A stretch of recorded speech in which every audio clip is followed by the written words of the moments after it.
తీసుకోండి. కోడి గ్రద్దని చూస్తే హడిలిపోతుంది. అట్లాంటి కోడి తన గుడ్లని పొదిగి పిల్లల్ని చేసిన తరువాత ఆ పిల్లలు కొంచెం దూరం వెళ్ళి ఏదైనా తింటూ ఉంటే ఎక్కడ గ్రద్ద వచ్చి పిల్లల్ని తన్నుకుపోతుందో అని మెడ ఎత్తిపెట్టి ఆకాశం వంక చూస్తూ కొక్కొక్కొక్కొక్కొక్కొక్కొక్కొ అంటూ, ఒకవేళ గ్రద్ద వస్తే 2 రెక్కలు ఎత్తిపెట్టి పిల్లలన్నింటినీ రెక్కల కిందకి తెచ్చేసుకుని రెక్కలు ముడిచేసి కంఠం ఎత్తిపెట్టి ముందు నా కంఠాన్ని కోసేసి అప్పుడు నా పిల్లల్ని చెనకు అని గ్రద్దకి ఎదురు తిరుగుతుంది. ఒక కోడికి ఎవరు నేర్పారు తన పిల్లల్ని కాపాడుకోమని? స్త్రీ ప్రాణి. కోడి పుంజుకు లేదు ఈ లక్షణం, కోడి పెట్టకుంది ఈ లక్షణం, ఆడ కుక్కకుంది ఈ లక్షణం, ఆడ పందికుంది ఈ లక్షణం. స్త్రీ ప్రాణి ఎక్కడ ఉన్న లోకంలో బిడ్డల్ని కడుపులో పెంచుకోవడం, కడుపుని గర్భాలయం చేయడం, కన్న బిడ్డలకి పాలిచ్చి పెంచి పెద్ద చేయడం, అంత అవ్యాజానురాగంతో స్త్రీ చేసేటటువంటి త్యాగం లేకపోతే ఈ సమాజం లేదు. భగవంతుడి మీద తప్ప అన్యం మీద స్తోత్రం చెయ్యని శంకరాచార్యుల వారు తండ్రి మీద కూడా చెప్పల, అమ్మ మీద మాత్రం 5 శ్లోకాలు చెప్పారు. 5 శ్లోకాల్లో ఒక శ్లోకంలో అంటారు, ఆస్తాం తావదీయం ప్రసూతి సమయే దుర్వార శూలవ్యధ నైరుచ్యం తనుశోషణం మలమయీ శయ్యాచ సంవత్సరి ఏకస్యాపి నగర్భభారణ భరక్లేశస్య యస్య క్షమః దాతుం నిష్కృతి ఉన్నతోపి తనయత్తస్యై జనన్యై నమః అంటారు.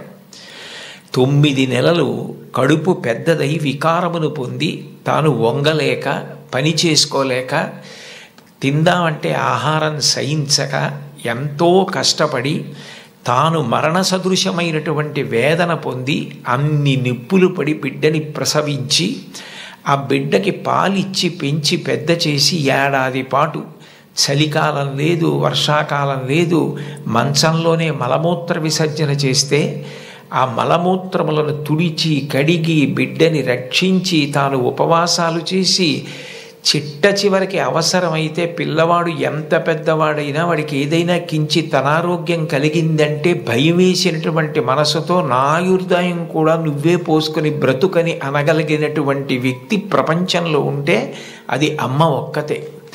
అందుకే అమ్మ లాంటి ప్రాణి లోకంలో లేదు. శాస్త్రాలు కూడా మొట్టమొదటి నమస్కారం ఎవరికి చేయించాయి అంటే మాతృదేవో భవ. మాతృదేవో భవ అంటే భగవంతుడు అమ్మ రూపంలో ఉన్నాడు అని కాదు దాని అర్థం.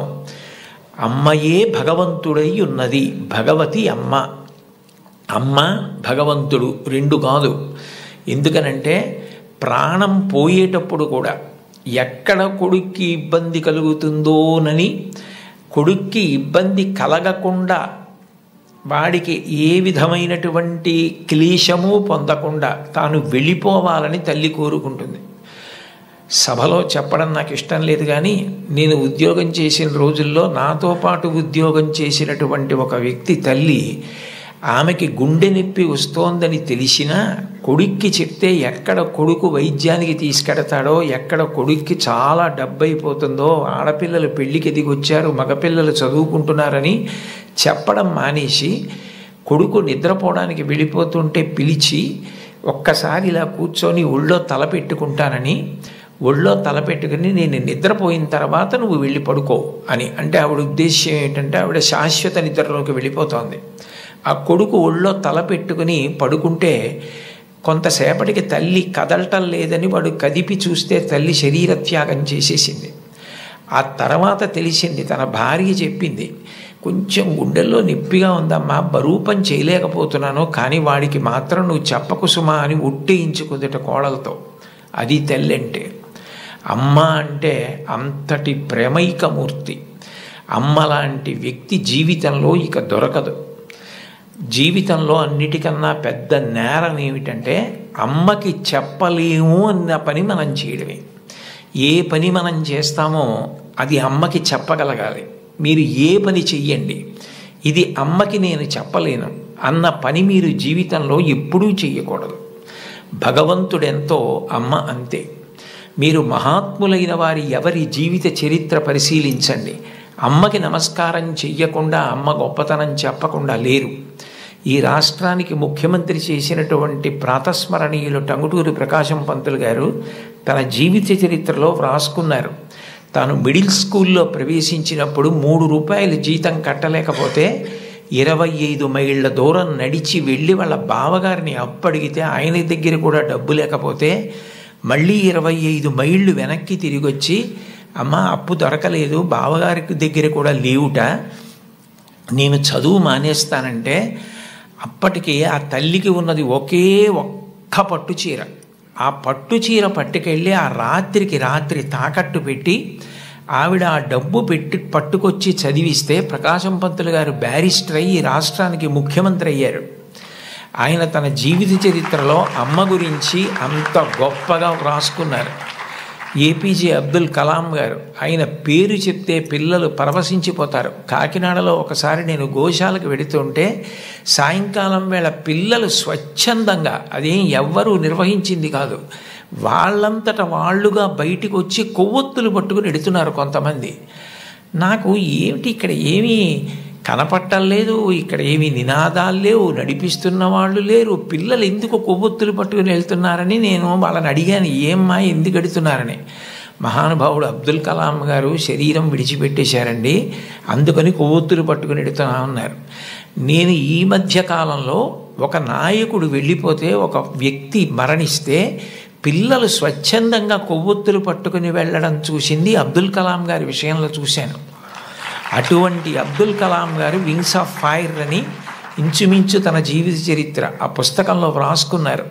2వ ప్రపంచ యుద్ధ సమయంలో గోధుమలు రేషన్లో దొరుకుతున్నటువంటి రోజుల్లో అమ్మగారు రొట్టెలు ఒత్తి పిల్లలందరికీ పెడుతుంటే అందరి తలో 4 రొట్టెలు తినాలి. ఆ రోజు రొట్టె కూర బాగుందని కలాం గారు ఇంకో రొట్టె వేయి అని తిన్నారు. అప్పటికి చిన్నవారు చదువుకుంటున్నారు.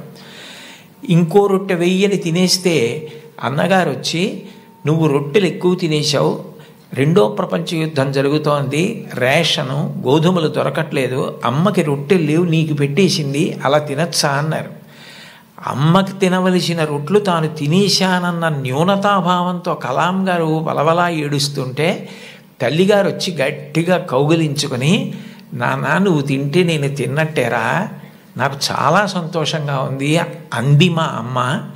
అమ్మ ఒకరోజు వస్తుంది, ఆ రోజు ఈ కలాం ఈ శరీరాన్ని విడిచిపెట్టి నీకు నమస్కారం చేయడానికి వస్తాడు. On the day of the final judgement అని రాసుకున్నారు ఆయన. ఆ రోజు నువ్వు ఏ అన్నం కూడా తినడం మానేసి పెట్టి నన్ను పెంచి పెద్ద చేశావో, ఈ శరీరంతో ఈ మేధస్సుతో నేను దేశ సేవ చేసి కృతార్థుడనై ఆ అమ్మ కన్నా కొడుకు అని నీకు కీర్తి తెచ్చి వచ్చి నీ పాదములకు నమస్కరిస్తానని రాసుకున్నారు. అమ్మకి అబ్దుల్ కలాం గారు ఇచ్చినటువంటి గౌరవం అంత గొప్పది. మహాత్ముల జీవితాలు ఎవరివి మీరు చదవండి.